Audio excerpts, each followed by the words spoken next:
नमस्कार, मैं हूं आपके साथ मयंक। आज 24 तारीख है और एक बार फिर पिछले 12 घंटों के सारे अपडेट्स लेके मैं आपके सामने एक बार फिर न्यूज रूम में मौजूद हूं। देखिए, बड़ी खबर आ रही है।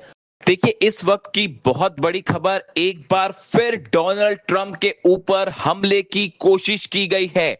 व्हाइट हाउस के बाहर जबरदस्त गोलीबारी हुई। बताया जा रहा है कि 20 राउंड फायरिंग हुई और जब ये फायरिंग हुई उस दौरान डोनाल्ड ट्रंप व्हाइट हाउस में मौजूद थे। जो खबरें आ रही हैं उनके मुताबिक 2 हमलावर थे, जिसमें एक का नाम नासिर बेस्ट बताया जा रहा है। 2 हमलावर व्हाइट हाउस के करीब पहुंचते हैं। पेंसिल्वेनिया एवेन्यू, जो कि व्हाइट हाउस से बिल्कुल लगा हुआ है, 17th स्ट्रीट, उसके पास पहुंचते हैं और अचानक चेक पॉइंट के पास आने के बाद गोलीबारी शुरू कर देते हैं और 20 राउंड फायरिंग की गई।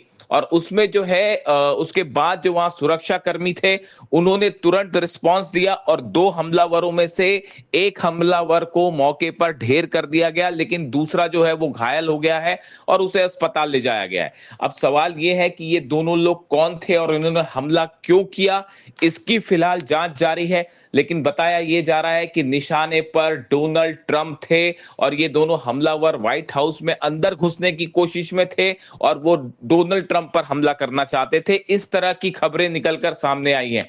अभी हाल ही में हमने देखा था कि करस्पॉन्ड डिनर में हिल्टन होटल में जिस तरह से फायरिंग हुई थी उसकी तस्वीरें सामने आई थी। चुनाव प्रचार के दौरान डोनाल्ड ट्रंप पर हमले हुए थे और अब ये तीसरा मौका है जब व्हाइट हाउस के बाहर गोलियां चली है और वो भी 20 राउंड। अब सवाल ये है कि आखिर ये घटनाएं बार बार क्यों हो रही हैं और डोनाल्ड ट्रंप किसके निशाने पर हैं? क्या इस हमले का ईरान जंग से कोई लेना देना है? जिस तरह से ईरान को लेकर हालात बने हुए हैं, क्या ये उसका गुस्सा है जो बार बार देखने को मिल रहा है? और इसके अलावा देखिए, तमाम बातें हैं। ये भी कहा जा रहा है, इस तरह की बातें भी सामने हैं कि क्या ये जो हमले हो रहे हैं ये किसी तरह का पब्लिसिटी स्टंट तो नहीं है? इस तरह के सवाल भी लगातार उठाए जा रहे हैं।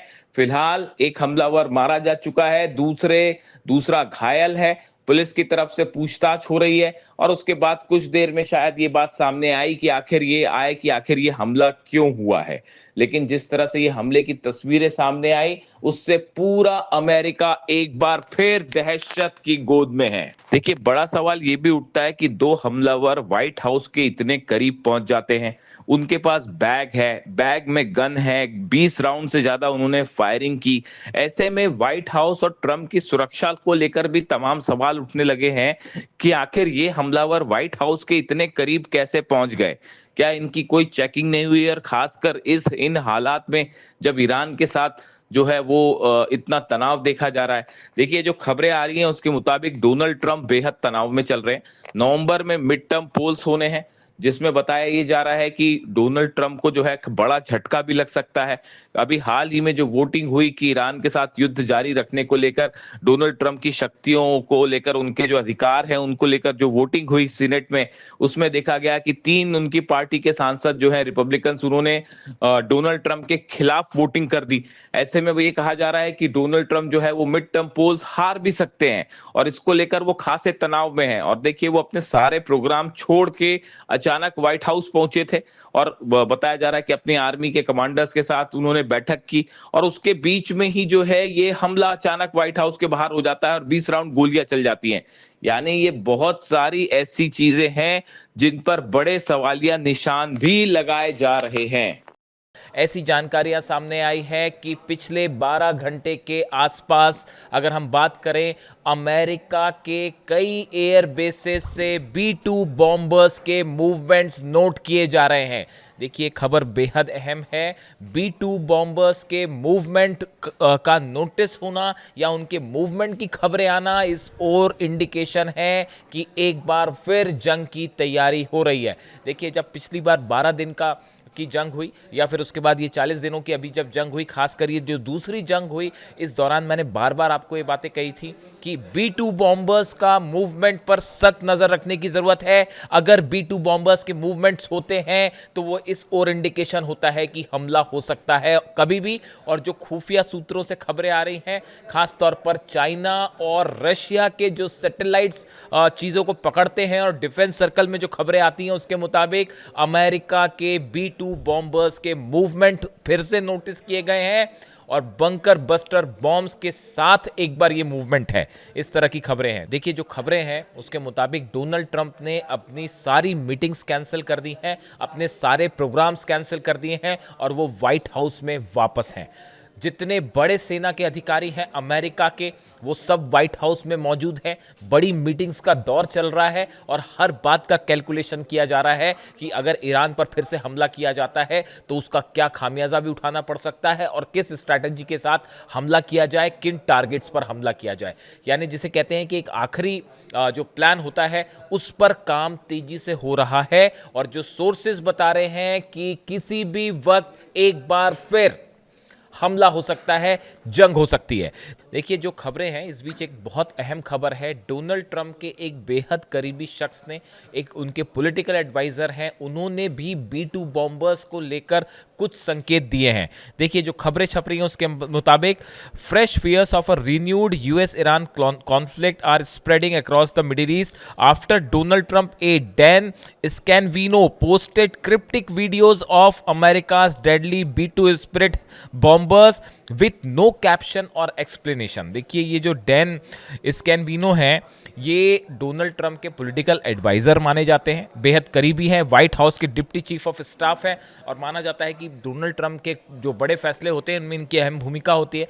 इन्होंने B2 बॉम्बर के साथ एक पोस्ट डाला, उसमें कुछ नहीं लिखा, सिर्फ तस्वीर डाल रखी है जो बहुत गंभीरता से ली गई। देखिए क्या होता है जब आप वॉर कवर करते हैं या वॉर के बारे में वीडियोस बनाते हैं तो आपको कई सारी चीज़ों को एनालाइज करना पड़ता है कि जैसे फॉर एग्जांपल अली खामनेई साहब थे तो उनके जो कुछ करीबी लोग हैं उनकी वो एडवाइसेस हमेशा बेहद गंभीरता से लेते थे, चाहे अली लारिजानी साहब हों या दूसरे करीबी लोग हों, उनकी वो एडवाइसेस बड़ी गंभीरता से लेते थे। तो किसी भी लीडर के आसपास कौन उनके मिलिट्री एडवाइजर्स हैं, कौन उनके इकोनॉमिक एडवाइजर्स हैं, इनका बहुत महत्व होता है और जंग होगी या नहीं होगी इसमें उस डोनाल्ड ट्रंप के फैसले से ज़्यादा अहम है कि उनको एडवाइस करने वाले लोग क्या कह रहे हैं। अगर आप इस पे नजरें बनाए रखें तो आपको एग्जैक्ट एक आइडिया हो जाता है कि ये हमला होगा और कब तक होगा।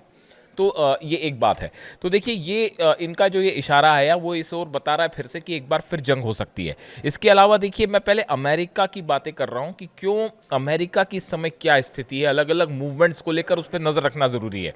अब्राहम लिंकन, मैंने आपको बताया अब्राहम लिंकन जो एयरक्राफ्ट कैरियर है उस पर भाई बार बार लगातार तेज़ी से मूवमेंट हो रहे हैं। उसमें F-18 जो फाइटर जेट्स हैं वो, F-35 जेट्स हैं वो, उनकी बार बार मूवमेंट है, वो टेक ऑफ कर रहे हैं, प्रैक्टिस ड्रिल कर रहे हैं। अमेरिकन एयरफोर्स की, अमेरिकन नेवी की, अमेरिकन आर्मी की एक खास बात है, अगर आपने ये नोटिस किया हो तो जब भी वो कोई बड़ा अटैक करते हैं उसके पहले उनकी एक प्रैक्टिस जरूर होती है, एक आप ये कह लें एक ड्रिल छोटी सी जरूर करते हो। वो भले ऐसा ना हो कि वो आज ही हमला करें लेकिन एक वॉर प्रैक्टिस वो ज़रूर करते हैं। आप नोट करके रखिएगा, ये हमेशा की बात है। जब भी कोई बड़ा मूवमेंट होगा उसके पहले आप देखेंगे कि हलचल दिखाई देने लगेगी आपको, B2 बॉम्बर्स उड़ने की खबरें आने लगेंगी या फिर एयरक्राफ्ट कैरियर्स हैं उससे प्लेन्स टेक ऑफ करने लगेंगे या जो नेवी है उसकी एक मिनी एक्सरसाइज शुरू हो जाएगी। अब ये सब कुछ फिर वैसा ही हो रहा है जैसे कि इस बार की अभी जो जंग थी 40 दिन की सीज फायर के पहले, वो मूवमेंट हुए थे हॉर्मुज के आसपास, ओमान की खाड़ी के आसपास, अरब सागर में। ये सब मूवमेंट इस ओर इशारा कर रहे हैं कि एक बड़े हमले की तरफ मामला आगे बढ़ रहा है।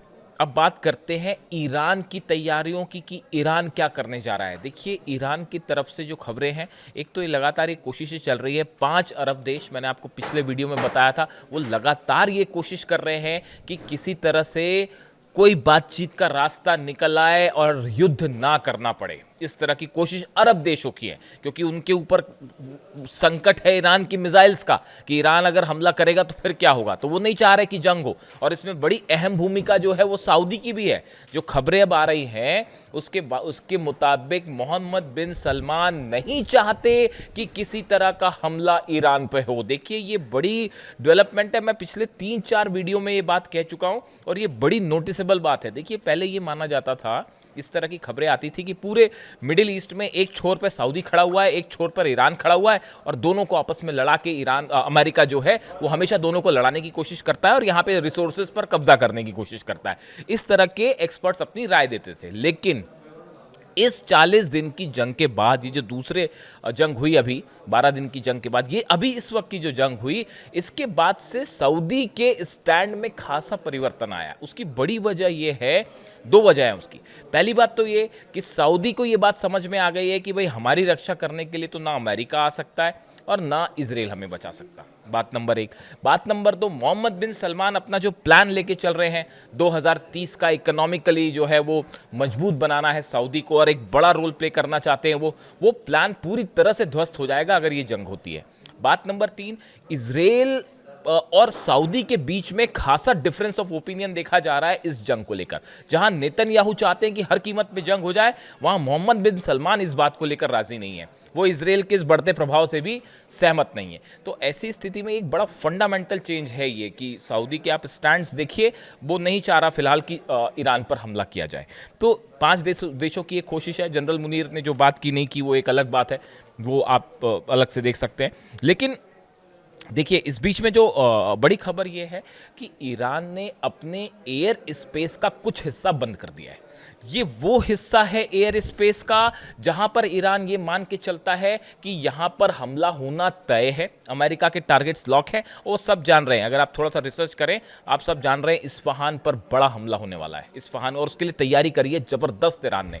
स्पेस, एयर स्पेस का वो हिस्सा बंद है जहां से टॉमहॉक मिसाइल्स अंदर आ सकती हैं, F-35 जेट्स अंदर आ सकते हैं, वो स्पेस बंद किया गया है। इसके अलावा ईरान ने अपने नए टारगेट्स तय कर लिए हैं और ये बार बार बात ईरान की तरफ से कही जा रही है, आरजीसी की तरफ से कही गई, ईरान के विदेश मंत्री अब्बास अराक्ची साहब की तरफ से कही गई, ईरान के जो नेता हैं अलग अलग, उनकी तरफ से, पॉलिटिकल लीडर्स की तरफ से बात कही गई कि हमने अपने टारगेट्स लॉक कर रखे हैं। अगर अमेरिका ने हमला किया तो इस बार बड़ा सरप्राइज मिलेगा। नए टारगेट्स पर हमला होगा। ये नए टारगेट से क्या मतलब है? देखिए, अभी तक था कि ईरान ने जो है वो 2-2.5-3 हज़ार की रेंज वाली मिसाइल्स फायर की, लेकिन अब ये माना जा रहा है कि ये मिसाइल्स यूरोप तक जा सकती है और अमेरिका के उन मिलिट्री बेसिस पर अटैक हो सकता है जो अब तक नहीं हुआ, जो अब तक निशाने पर नहीं आए। इसी को बार बार कहा जा रहा है ईरान की तरफ से कि हम सरप्राइज देंगे, नए निशाने पर हमले हो सकते हैं। एयर स्पेस बंद है। इसके अलावा आप देखिए, बाबल मंदेब को लेकर बड़ी खबर है। हूती की तरफ से बयान आया है, हूती के जो चीफ हैं उनकी तरफ से बयान आया है, अब्दुल मलिक अल हूती की तरफ से, कि अगर किसी भी तरह का कोई भी हमले की कोशिश हुई तो उसका नतीजा होगा फौरन बाबल मंदेब बंद कर दिया जाएगा। आप इसका मतलब समझ रहे हैं? हॉर्मुज बंद होने का मतलब है 20% पूरी दुनिया का ऑयल सप्लाई ऑलरेडी अफेक्टेड है और अगर बाबल मंदेब भी बंद होता है तो आप समझिए 10 से 12% और ऑयल सप्लाई रुक जाएगी। और वो यमन की जिस पोजीशन है, यमन में हूती जो है वो डायरेक्टली वहाँ इंटरवेंशन करके उसको बंद कर देगा ईरान के एक कहने पर। उसका नतीजा ये होगा कि 12% और ऑयल सप्लाई रुकती है, यानी टोटल 32% ऑयल सप्लाई रुकने के बाद तेल की कीमतों में आग लग जाएगी। और उसको कैसे हैंडल किया जाएगा? देखिए, यही वजह है यमन के आसपास भी अमेरिकन जेट्स का मूवमेंट देखा जा रहा है। अमेरिका भी इस बात को समझ रहा है कि अगर बाबल मंदेब बंद हुआ तो कैसे काउंटर किया जाए, इसकी तैयारी भी अमेरिका की तरफ से शुरू हो गई है। और बाबल मंदेब के आसपास भी अमेरिकन शिप्स देखे जा सकते हैं, अमेरिका के वॉर जेट्स देखे जा सकते हैं। इसीलिए भी हूती जो है वो ज़्यादा एग्रेसिव हो गया है अमेरिका को लेके।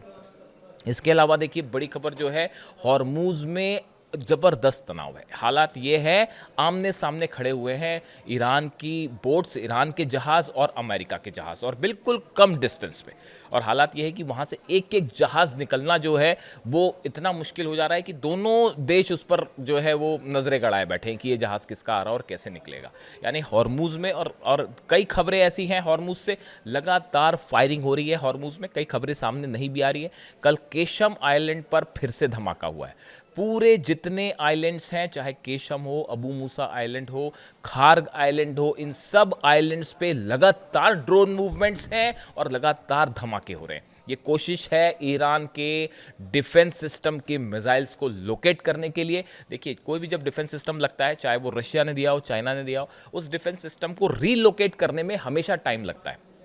उसमें वो वक्त लेता है रीलोकेट करने में। यानी आपने एक बार लगा दिया तो लगा दिया, फिर वो मूवमेंट करने में थोड़ा वक्त लेता है। तो हमेशा हमले के पहले अमेरिका की तरफ से इस तरह से ड्रोन्स भेजे जाते हैं, और अगर ईरान के पास कोई चारा नहीं है, उसको गिराना ही है, वो ड्रोन स्ट्राइक तो होने नहीं देगा, उसको गिराना ही है, तो वो जब उसको काउंटर अटैक करता है तो उसकी लोकेशंस मिलती है। अब ईरान इस बात की चिंता भी नहीं कर रहा, वो रिवील कर दे रहा है कि डिफेंस सिस्टम तेजी से मजबूत हुआ है। बल्कि जो खबरें आई हैं उसके मुताबिक ईरान ने इस सीज फायर के बीच में बहुत तेजी से अपने आप को मजबूत किया है। हर मामले में बताया जा रहा है जितने समय सीज फायर रहा, इसके बीच बीच में ही करीब 20,000 से ज़्यादा नए ड्रोन्स बना दिए गए हैं, नए एडवांस टेक्नोलॉजी के साथ। मिसाइल्स की बात मैं अलग वीडियो में करूंगा, उसमें कई सनसनीखेज खुलासे ईरान की मिसाइल्स को लेकर। ड्रोन्स की बात की जाए, 15 से 20,000 नए ड्रोन वो इस सीज फायर के दौरान बना दिए गए। अब आप समझिए कि कितनी तेज़ी से प्रोडक्शन जो है वो लगातार हो रहा है। इसके अलावा आप देखें कि एक बेहद अहम खबर है, कल हालांकि मैं इसको कवर नहीं कर पाया, लेकिन आप इसको समझिए, इस पे नज़र बनाए रखिए। अमेरिका में न्यूयॉर्क में एक शिपयार्ड में जोरदार धमाका होता है। उस धमाके में एक व्यक्ति की मौत हो गई, 36 लोग घायल हो जाते हैं, और बड़ा ही जोरदार धमाका था वो। और उसके बाद वहाँ अफरा तफरी मच गई पूरे न्यूयॉर्क में, और बड़ी मशक्क़त के बाद वो आग वाग बुझाई गई और वहाँ जाके जो है वो एक्शन लिया गया। अब आप जरा इस बात पर नज़र रखें, ये धमाका मिस्टीरियस तरीके से हुआ, कैसे हुआ कोई नहीं जानता। अब ये चौथा मौका है पिछले 1 से 1.5 महीने के अंदर। अमेरिका की 3 रिफाइनरीज में 3 अलग अलग शहरों में बड़े रहस्यमय तरीके से ऑयल रिफाइनरीज में धमाके हो चुके हैं, और ये चौथा एक शिपयार्ड में ये धमाका हुआ है, वो भी जिसका कोई और छोर पता नहीं है कि ये धमाका कैसे हुआ। अब आप समझ जाइए, इसमें आप कुछ बोलने की ज़रूरत नहीं है, अमेरिका खुद बोलेगा कि क्या करना है क्या नहीं करना है। इसके अलावा एक और अहम खबर है, तुलसी गबार्ड ने जो इस्तीफ़ा दिया, director of national intelligence Tulsi Gabbard Donald Trump की करीबी रही है, और उनका जिस तरह से इस्तीफ़ा है, और शायद 30 जून उनका लास्ट डे होगा सर्विंग का, इस तरह की खबर है। उनके कई करीबियों ने भी इस्तीफ़ा दे दिया था।